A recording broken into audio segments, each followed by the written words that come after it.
What's up guys, welcome back today to another video on this channel. And in today's video, as you could see, I'm in a gorgeous view which can be seen from my terrace. And today I'm going to do another book of Sudha Murthy, which is How I Taught My Grandmother to Read and Other Stories. As you know, I'm a great fan of Sudha Murthy's books. She is one of my most favorite authors. Today I'm going to do the book which tells us the real life incidents which happened to Sudha Murthy. This is again a really amazing book, and without any further ado, let's see a little bit detail about this book.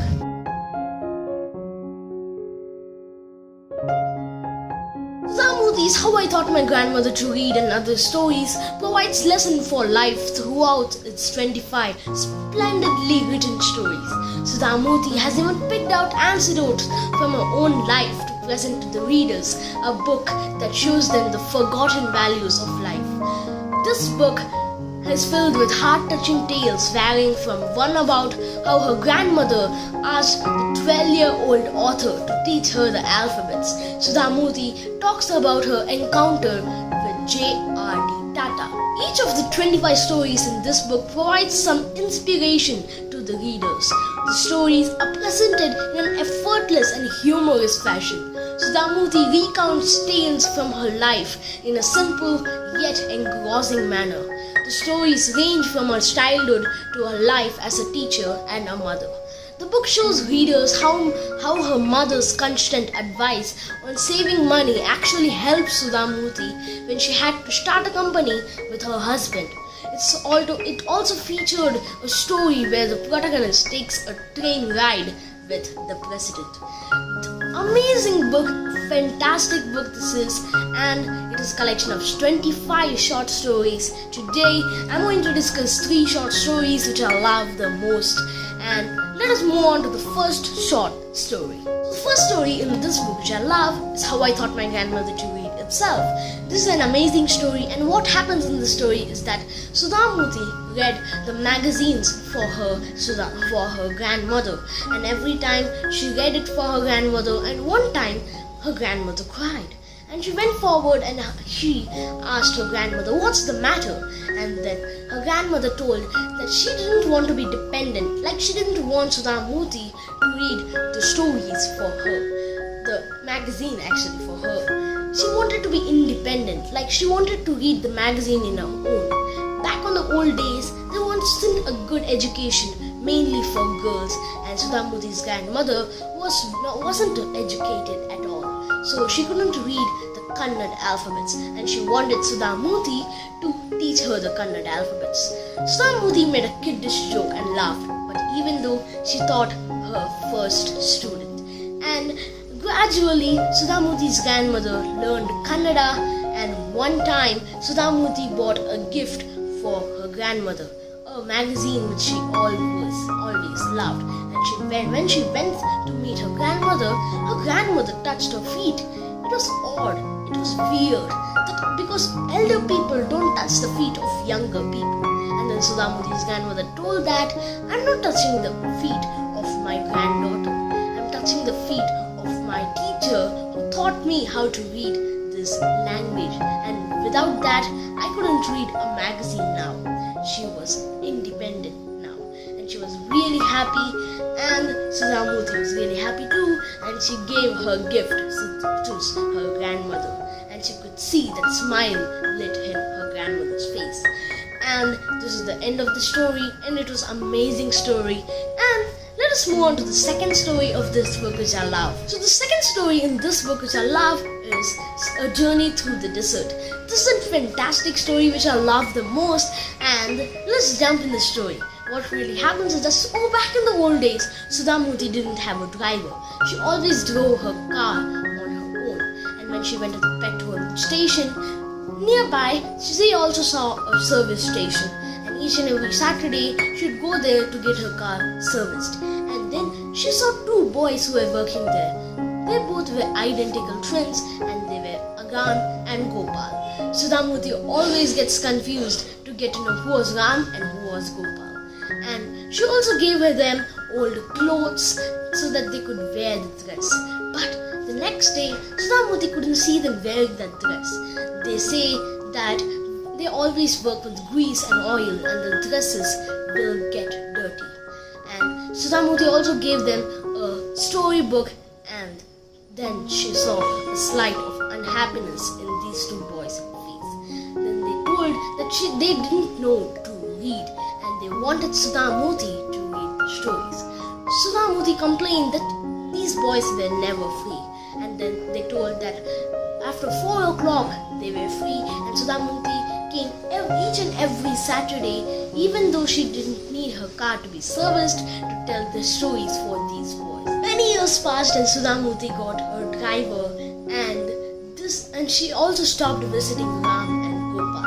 After many years, Sudha Murthy's driver went to a new garage to get Sudha Murthy's car serviced, and owner of the garage knew Sudha Murthy very well. Sudha Murthy was very keen to know who he was, and when she went there, she knew instantly who he was by the dimple in his cheek.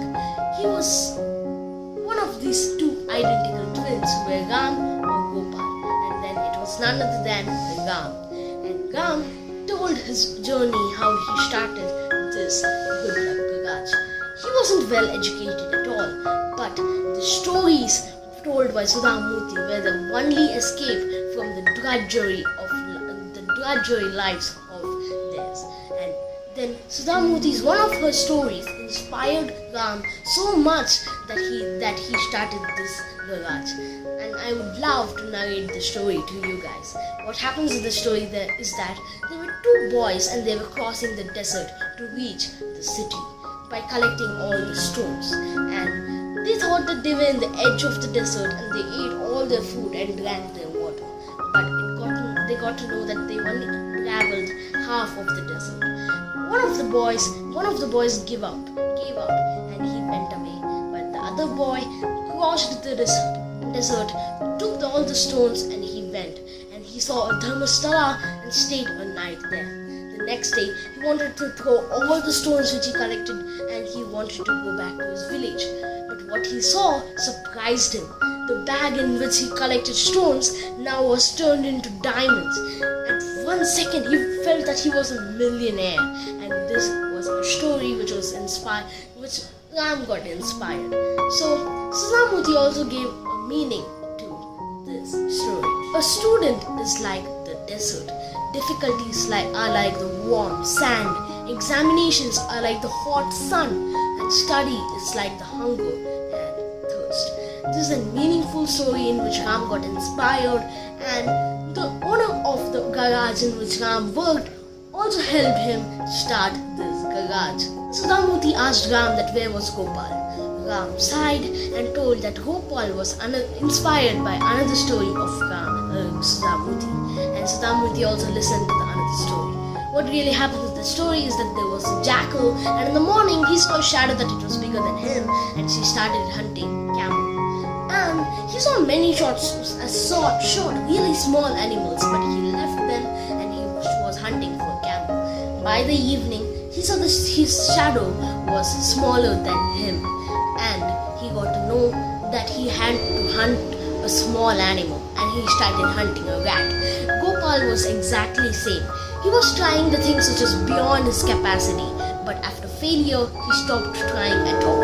And Sudha Murthy was dumbstruck. She couldn't know, she never imagined that these stories could change the life of two children. This was a highly inspiring story, and that was the end of the story. And let's move on to the third story of this book which I love. The third story in this book which I love is The Dead Man's Widow. This is a fantastic story and splendiferous story, and what really happens in the story is that it's a true story, really. And in the story, there was an old king who was living a long time back, and he had 3 sons and he had 17 horses.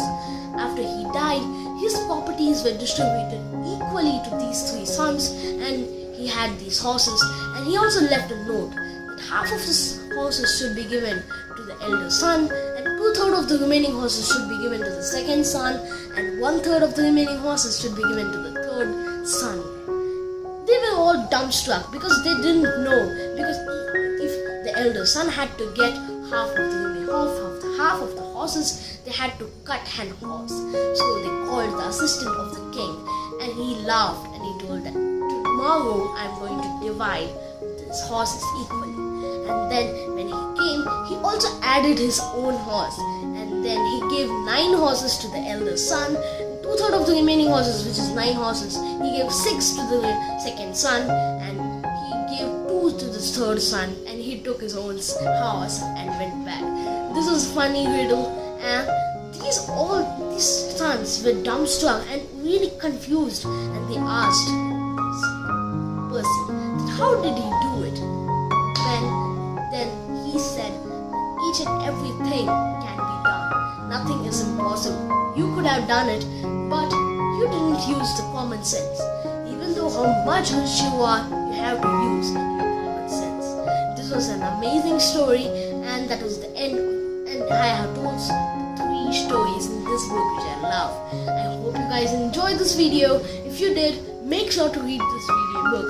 This is an amazing book which has 188 pages, pure value for money, and I hope you will enjoy this book. There are 25 stories, but I discussed only 3, and these 3 are the stories which I love the most. So I hope you guys enjoyed this video. If you did, leave a big thumbs up to this video, subscribe to my channel if you haven't already, and turn on that post notification so that you get notified whenever I upload a new video on this channel. I hope you guys will read this book, and see ya.